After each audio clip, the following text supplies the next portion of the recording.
So hello students, कैसे आप सब लोग। मेरा नाम है आशीष कुमार और आज की इस वीडियो में हम लोग करने वाले हैं क्लास 9 की न्यू बुक गणिता मंजरी के चैप्टर नंबर 1 की एक्सरसाइज 1.1 के सभी क्वेश्चंस को। और बहुत ही ज़्यादा आसान होने वाली है एक्सरसाइज, बस आपको क्या करना है, इस वीडियो को आखिर तक देखना है, ठीक है। और अगर अभी तक आपने इस चैप्टर का इंट्रोडक्शन वाला वीडियो नहीं देखा है जिसमें हमने सभी कंसेप्ट को बहुत अच्छे से कवर कर रखा है, तो आप डिस्क्रिप्शन बॉक्स में उसका लिंक दिया गया है, आप उसको जरूर देखें, ठीक है। तो हम चैप्टर को स्टार्ट करते हैं। सबसे पहले देखिए, फर्स्ट क्वेश्चन हमें गिवन है, एक फिगर दे रखा है यहाँ पे। इस फिगर में क्या बोल रखा है कि figure 1.3 shows Reyansh's room with point O A B C marking its corner. यानी कि ये हमारे को क्या दे रखा है, रियांस का रूम दे रखा है, ठीक है। ये रियांस का रूम हो गया है और इसके अंदर 4 पॉइंट्स दे रखे हैं, ओ ए बी और सी, ठीक है। ये रहा पॉइंट ओ और ये रहा पॉइंट ए, ये है पॉइंट बी और ये हो गया पॉइंट सी। इसके कॉर्नर्स पे दे रखे हैं यहाँ पे। The x and y axis are mark in the figure. यहाँ पर देखिए एक्स और वाई एक्सिस मार्क कर रखा है। ये वाला हो गया हमारा एक्स एक्सिस, ये हो गया हमारा वाई एक्सिस, ठीक है। फिर आगे बोला गया point O is the origin, यानी कि ये वाला जो पॉइंट है ये ओरिजिन है, ठीक है। इंट्रोडक्शन वीडियो में आपको क्या बताया था मैंने कि जहां पर भी एक्स और वाई आपस में मिलते हैं उसी पॉइंट को बोलते हैं हम ओरिजिन। अब देखिए, अगर मैं इसको ग्राफ के तौर पे अगर पूरा बनाऊं तो ये कुछ ऐसे बनता है, यहाँ पे ग्राफ ऐसे, और ये वाला वाई एक्सिस पूरा ऐसे आता। तो ये देखिए एक्स एक्सिस और वाई एक्सिस हमारे इस पॉइंट में मिल रहे हैं, तो इसीलिए हमने इसको क्या बोला कि ये हो गया यहाँ पे ओरिजिन। क्लियर। तो फर्स्ट पार्ट में देखिए हमें क्या बोला गया है, if D1 R1 represent the door to Reyansh's room. यानी कि जो D1 आप देख रहे हैं ये वाला पॉइंट, और जो R1 है ये वाला पॉइंट, ये दिखाता है कि यहाँ से लेकर यहाँ तक ये रियांश का डोर रूम है। How far is the door from the left wall. अब देखिए, ये तो राइट वॉल हो गई, तो ये वाली वॉल कौन सी रहेगी, ये है अपनी लेफ्ट वॉल, ठीक है। तो हमें क्या बताना है कि जो डोर है हमारा ये लेफ्ट वाली वॉल से कितना दूर है। तो देखिए कितना आसान क्वेश्चन दे रखा है हमें, हम क्या करेंगे, इसको नोट करेंगे यहाँ पे कि कितना दूर है। ये रहा अपना वाई एक्सिस, तो यहाँ से देखिए 1 2 3 4 5 6 7 8। तो यहाँ से देखिए हम क्या बोल सकते हैं कि लेफ्ट वाली वॉल से, इस वाली वॉल से, ये वाली वॉल से इसका डोर कितना दूर है, 8 यूनिट्स दूर है। तो हम यहाँ पे लिख देंगे 8 यूनिट्स, ठीक है। और देखिए आप इसको क्या लिख सकते हैं, इसमें हमें गिवन है कि 1 unit is equals to 1 feet है, ठीक है। तो इसको हम क्या बोल सकते हैं कि अगर 8 यूनिट इसके लेफ्ट वॉल से इसके डोर की दूरी है, तो इसके डिस्टेंस को अगर मैं फीट में लिखना चाहूँ तो ये कितना हो जाएगा, तो ये हो जाएगा 8 फीट। तो आप दोनों में से कुछ भी लिख सकते हैं कि 8 यूनिट या फिर 8 फीट हो गया, ठीक है। तो देखिए, तो इसमें हमने क्या बताया कि लेफ्ट वॉल से डोर कितना दूर है, 8 फीट या फिर 8 यूनिट दूर है, ठीक है ना। आगे क्या पूछा गया है, how far is the door from the x axis. यानी कि जो डोर आप देख रहे हैं ये वाला डोर, ये एक्स एक्सिस से कितना दूर है। अब देखिए, तो कॉमन सेंस है कि ये जो डोर है ये किस एक्सिस पे है, ये तो एक्स एक्सिस था ही हमारा, ठीक है। तो ये पूरा जब एक्स एक्सिस है, तो आप खुद बताइए डोर कहाँ पर है, डोर तो हमारा एक्स एक्सिस पर ही है ना, इसके ऊपर ही है। तो यहाँ पर हम क्या लिख सकते हैं, हम यहाँ पे लिखेंगे it is not far, comma, it is on the x axis, ठीक है। तो ये तो था इसका फर्स्ट पार्ट। अब हम चलते हैं अपने सेकंड पार्ट पे। तो सेकंड पार्ट का हमें बताना है what are the coordinates of D1। बहुत आसान क्वेश्चन है, देखिए D1 ये रहा, इसके कोऑर्डिनेट्स बताने हैं। अब इसके कोऑर्डिनेट हम कैसे बताएंगे, देखिए हमें क्या पता है कि जिसके भी हमें कोऑर्डिनेट्स बताने हैं, सबसे जो पहले लिखते हैं, ये वाला जो होता है ये y होता, ये होता है x और ये वाला होता है y, ठीक है। तो देखिए यहाँ पे हम x और y को ढूंढते हैं। D1 के लिए देखिए यहाँ पर x कितना है, 8 हो गया, तो हम यहाँ लिखेंगे 8। और y यहाँ पे कितना होगा, इंट्रोडक्शन वीडियो में मैंने आपको बताया भी था कि देखिए अगर कोई पॉइंट हमारा एक्स एक्सिस पे है तो x की कोई वैल्यू आएगी, जैसे कि यहाँ पे 8 आ गई। और अगर x एक्सिस पे होता है तो हम क्या y को हमेशा लेते हैं 0, ठीक है। तो y यहाँ पे हो जाएगा 0। y 0 देखिए कैसे होगा, यहाँ पर तो x पे था हमारा 8, लेकिन y 0 क्यों होगा, क्योंकि y यहाँ पर देखिए कितना आ रहा है, 0 ही आ रहा है, ठीक है। तो इसलिए जो D1 है इसके कोऑर्डिनेट्स हो जाएंगे 8, 0। इसके बाद चलते हैं हम थर्ड पार्ट पे। तो थर्ड पार्ट में हमें क्या बताना है, if R1 is the point 11.3, 0।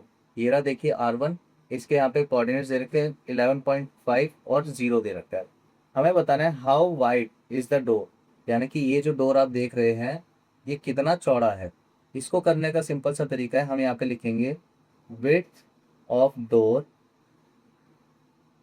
Is equals to, ये देखिए यहाँ पे कितना हो जाएगा, ये 1 2, ये 3 यूनिट्स तो ये हो गया, और 0.5 तो ये हो जाएगा यहाँ पे 3.5 यूनिट्स हो गया। ठीक है, और हम क्या लिख सकते हैं, क्योंकि 1 यूनिट की वैल्यू है 1 फीट, तो इसको हम लिख सकते हैं यहाँ पे 3.5 यूनिट्स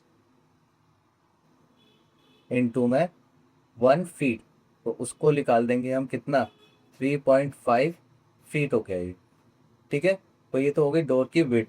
इसको निकालने का एक दूसरा तरीका मैं आपको बताता हूँ यहाँ पे कैसे निकालेंगे हम क्या करेंगे, लास्ट वाले में से इस वाले को माइनस कर देंगे। तो उसको कैसे निकाल सकते हैं, 11.5 माइनस 8, तो ये आ जाएगा यहाँ पे 3.5। अब इसको चाहो तो आप यूनिट लिख लो, और यहाँ फिर उसको फीड करके लिख लेंगे। ठीक है, अब देखिए इसके बाद हमें बताना है कि do you think this is a comfortable width for the room door. क्या ये जो विड्थ हमें दे रखी है, जो हमने अभी निकाली है, क्या ये कंफर्टेबल है एक रूम के डोर के लिए। तो हाँ देखिए 3.5 फीट बहुत ज़्यादा होता है और अच्छा खासा होता है। ठीक है, किसी को भी एंटर करने के लिए, एग्जिट करने के लिए, तो हम इसको लिख देंगे कि हाँ ये कंफर्टेबल है एकदम। ठीक है, आगे क्या बताना है हमें, if a person in a wheelchair wants to enter the room, will he और she will be able to do so easily. यानी कि इस कमरे के अंदर अगर कोई इंसान व्हील चेयर से आना चाहता है, तो क्या वो इस डोर से आसानी से आ सकता है। अब वो देखिए डोर से आसानी से कब आएगा, जब डोर बड़ा होगा और व्हील चेयर थोड़ी छोटी होगी, यानी डोर की विड्थ ज़्यादा होगी और जो व्हील चेयर है वो थोड़ी सी साइज में कम रहेगी उससे। ठीक है, तो मैं आपको बता दूं कि जो व्हील चेयर होती है उसकी मैक्सिमम विड्थ कितनी होती है, तो हम यहाँ लिख देंगे कि maximum width of a wheel chair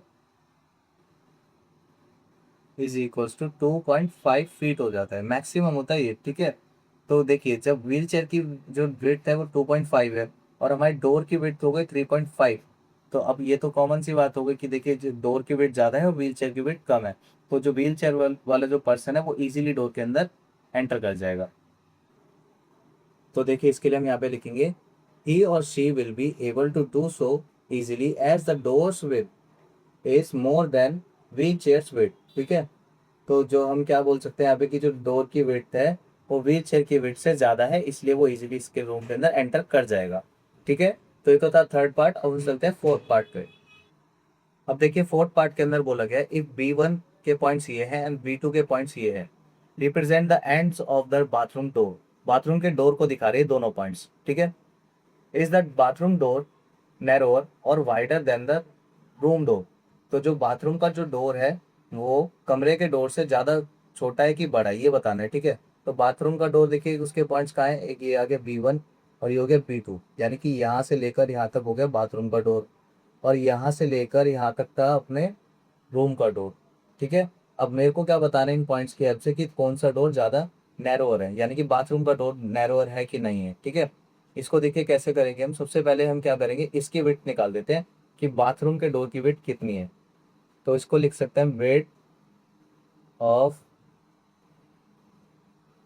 bathrooms door कितना हो जाएगा यहाँ पे, यहाँ पे देखिए मैंने क्या बताया था, लास्ट वाले में से हम ये वाले को माइनस कर देंगे, तो 4 माइनस ये हो गया 1, और 1 के बाद देखिए यहाँ पर ये मैं आपको रेड पेन से दिखाता हूँ, 1 और 2 के बीच में है, यानी कि ये वाली वैल्यू कितनी हो गई, यहाँ से लेकर यहाँ तक ये हो गया 0.5। ठीक है, तो कैसे करेंगे हम इसको, तो देखिए इसको हम यहाँ पे कैसे करेंगे, तो 0.5 हो गया, तो मैं क्या करूँगा, यहाँ से लेकर यहाँ तक का जो पार्ट है, अगर मैं इस पूरे में से इस वाले को माइनस करूंगा तो क्या बचेगा मेरे पास, सिर्फ ये वाला पोर्शन बचेगा, और यही था हमारे रूम के जो बाथरूम का जो डोर है उसकी वेट था ये। ठीक है, तो मेरे को क्या करना है, 4 में से माइनस करूंगा, यहाँ पे देखिए कितना होगा 1, और ये हो गया 0.5, तो 4 में से हम माइनस करेंगे 1.5, तो 4 माइनस 1.5 कितना हो जाएगा यहाँ पे 2.5 यूनिट। ठीक है, तो ये तो आ गई डोर की विड्थ। कौन सा डोर है, ये बाथरूम का डोर है। अब इसे हमें कंपेयर किससे करना है, ये रूम के डोर से करना है। ठीक है, तो यहाँ पे देखिए रूम के डोर की विड्थ कितनी थी, सो विड्थ ऑफ रूम्स डोर पीछे भी हमने निकाला था, कैसे 11.5 माइनस, यहाँ पे क्या करेंगे हम 8 पॉइंट माइनस कर लेंगे। ठीक है, 1 2 3 4 ऐसे करते करते 8 हो जाएगा यहाँ पे, तो इसमें से क्या करें, 11.5 में से 8 को हमने माइनस करा तो ये हो गया 3.5 यूनिट्स। ठीक है, तो आंसर देखिए क्लियरली हमें यहाँ पे नजर आ रहा है कि जो रूम का डोर है इसकी विड्थ ज़्यादा है, और जो बाथरूम है इसकी विड्थ कम है। तो इसके लिए हम यहाँ पे क्या लिखेंगे, यहाँ पे हम लिखेंगे bathroom door is narrower than room's door. ठीक है, यानी कि बाथरूम का डोर रूम के डोर से थोड़ा नैरो है, ठीक है। तो इसी के साथ यहाँ पे हमारी एक्सरसाइज कंप्लीट होती है और मैं उम्मीद करता हूँ कि मैं आपको बहुत अच्छे से समझा पाया हूँगा। और इसी के साथ मिलते हैं नेक्स्ट वीडियो में, तब तक के लिए take care and keep learning.